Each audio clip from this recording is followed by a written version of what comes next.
Now let's kick off this jam-packed Week 8 of the NFL with an intriguing matchup between the Buffalo Bills and Philadelphia Eagles in Orchard Park, New York, New Era Stadium. The Bills, I believe, are a team that are 5-1 by default. I mean, you really have to assess who they've played. The one playoff caliber team, the New England Patriots, that of course they gagged that game up at home. But they played them well. They played them well, but their games against subpar teams have been less than impressive. Like, they only beat Tennessee 14-7. They struggled to pull off the win against Cincinnati, and the Jets, who were seeing ghosts on Monday night, they struggled to pull that win off as well. They seem to have that choking stigma about them. And I usually like to be an optimist about teams. Like, I like to visualize that the glass is half full and not half empty, except for the Buffalo Bills. Yeah. I'm a Buffalo Bills pessimist, and the Eagles are coming off of a loss that was not only mortifying, but it was motivating. When a loss like that inspires you to take a look in the mirror and say, who are we? You know, they got really ahead of themselves. They were overconfident. I think that there was a very equalizing loss, and they're going to go into this game this weekend in Buffalo with that fire. I'm going with the Eagles by the score of 27-16. Wow. Okay. All right. I personally, I don't know if the Eagles will score 27 because they need to figure a lot of things out. As far as Buffalo goes, you know, they did beat my Dolphins, which was a tough one for me because I think we had that one in hand. But in my fair opinion, Buffalo Bills fans, I'm sorry, you guys are just... There's something about you guys, I just do not like you. It's tough. You know, you call yourself Bills Mafia, but yet every year you don't seem to kill anybody, okay? You guys are barely in every game. I mean, yeah, you might win a few, but I mean, I would hope anybody can win a few. You're in the NFL. So, don't put too much of your heart into this now. Yeah, it's kind of hard, you know, it's a little bit hard. But when it comes to this game, I just think that overall the Eagles are a little bit more skilled in more areas than the Bills, and they'll be a little bit more ready this week than Buffalo will be. So that's why I'm also going to go with the good old fly, Eagle, fly. I'm going to go with the Eagles, and I'm going to go with the score 20-7 Philly. That used to be my ringtone, you know. Oh. Fly, Eagles, fly, on the road to victory. Can't do it. I'm a Patriots enthusiast, but I like the majority of the teams in the league, including Philly. You know, Philly is one of my favorites. They're one of my chums. I like them. Oh, well, that's fair, but you Philly fans are annoying too. I'm sorry. That's one of those kind of days, they're going to say. Wait, yeah, whenever that speaks to something, when you have to grease up your light posts so people don't climb up them, and when you have a jail under your stadium. A little different. So that's our take on this game, and we'll be right back with the next one. Ladies and gentlemen, this, for me, I believe, is the most interesting matchup of Week 8. What do you think? That's fair. I feel like the 49ers are a team. I'm still trying to find their identity.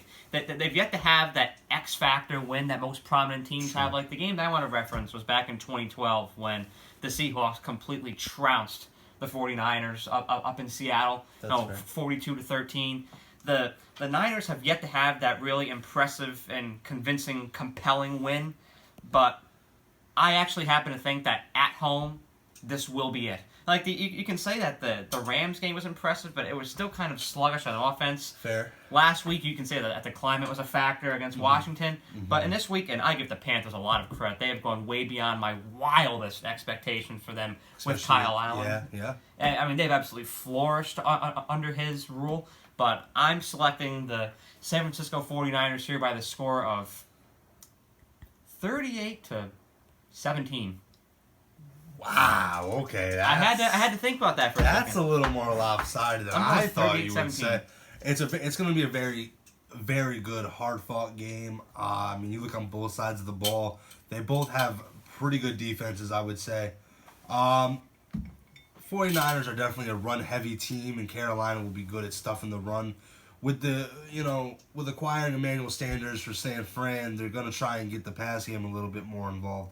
I don't know if Jimmy G is really ready for that. You know, he's inconsistent. He has good games, but he's not. Coming from New England, everyone thinks, oh, he's going to be a Brady.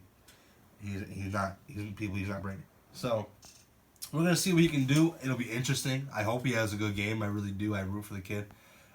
Carolina with Christian McCaffrey has just come out firing on all cylinders every week. I mean, the holes they create for that kid is unbelievable. So, in front of the faithful, I got to say, and this one was hard for me. This one took me a while. I'm going to take San Fran as well. It's going to be a hell of a game. I'm going to go with San Fran over Carolina, and I'm only going to go 27-24. Going to be a real close one. It's going to be a good one, so I hope you all get to watch this. I'm proud. I'm very proud that you chose the bright side this time. Oh, man, this guy.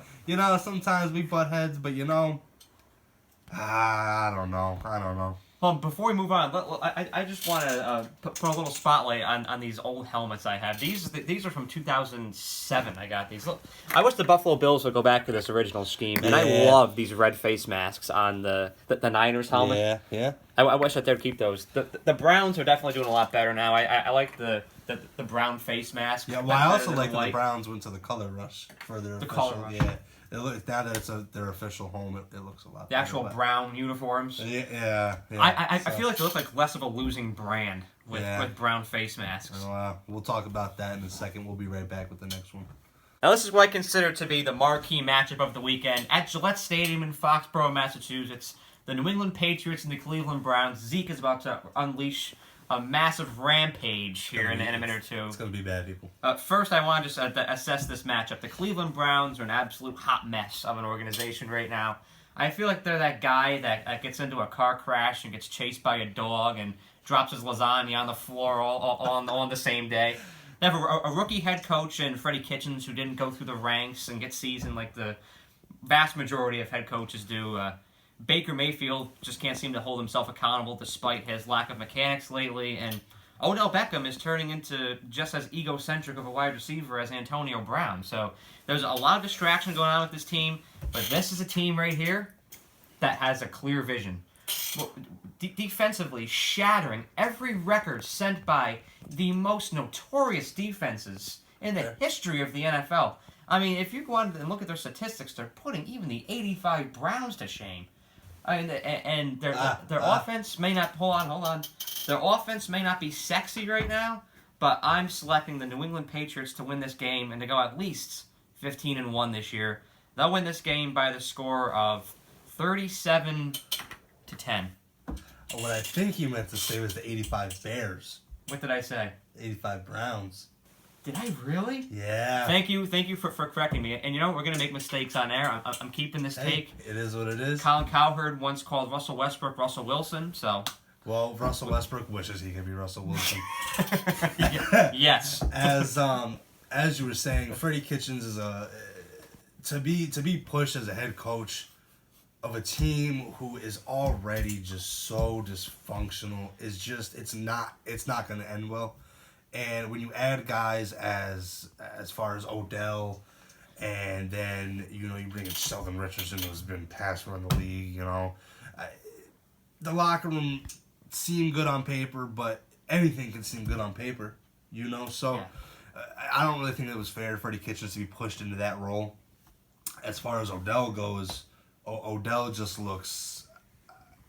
We know the talent's there, but I don't think his heart's there. I really don't. It doesn't. He doesn't look like he really wants to win or even wants to play the game anymore. With his Instagram post and Twitter and all that. It is kind of reflecting Antonio Brown. It's a bad look for Odell, and I've never been the biggest fan of Odell, but at least don't go down this way. And I think that when you insert somebody like as polarizing as Odell Beckham into a previously dysfunctional organization in the Browns, I think it only intensifies the issue, and a team that was projected to be a playoff team this year is now falling well below their standards as a result. And I think we had this conversation off air that, neither one of us wanted to build into the hype of the Browns right away because, like I said, anything can look good on paper. Baker Mayfield needs to get his head on straight because the way he thinks that everything is just going to happen and they're just going to win, it doesn't work that way in the NFL. This isn't college anymore. You're not at Oklahoma. It's the big times. He's got to step it up. This is not going to be the game for him to step it up. It's in Gillette. You know how hard it is to win in Gillette. Yeah. Not the biggest fan of New England, but I got to say, for a dysfunctional Browns team, they're talented, but they're going to go in there and they're going to get slaughtered by the New England Patriots by the final score of 42-7. That's my take. The defense is unreal for the Patriots. The Browns don't stand a chance.